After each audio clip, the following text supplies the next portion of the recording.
Salam hörmətli izləyicilər. Təbiətin səsi verilişi efirdədir. Bu gün sizlərə bənzərsiz bir qonaq təqdim edəcəm.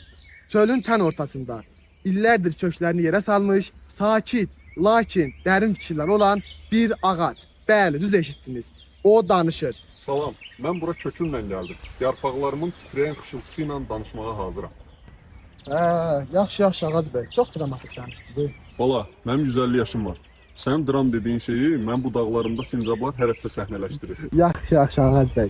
Sizcə çöldə yaşamaq çətindirmi?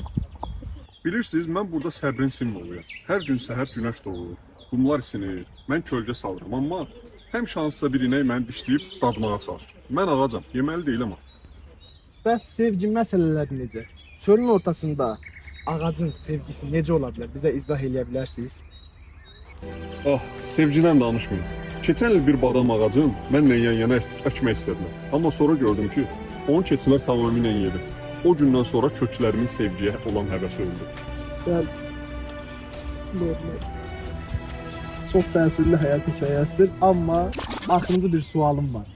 İnsanlara mesajınız olsaydı, bu nə olardı? Mənə yaxınlaşmayın. Üstümü başımı A plus B ürək işarəsi yazmayın. Çünki mən yazı lövhəsi deyiləm, ağacam. Çox sağ olun hörmətli ağac bəy. Biz sizdən çox şey öyrəndik. Hörmətli izləyicilər, unutmayın, ağaclar təkcə oksigen vermir, həm də həyat dərsi verirlər.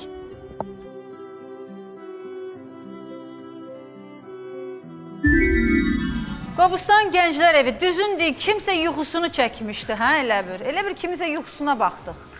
Mən bilirəm ki, Anar bəyəndi 100%. Yox. Bəyənmədiniz bu dəfə.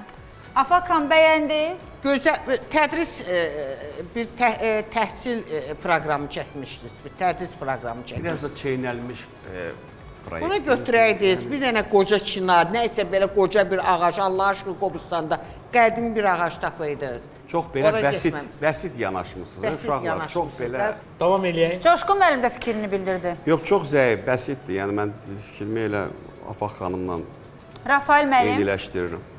Tam kollegalarımla razıyam. necə? Kollegalarımla tam razıyam. Kollegalarınızla Çatar nə deyir, çatar. İndi isə verilişin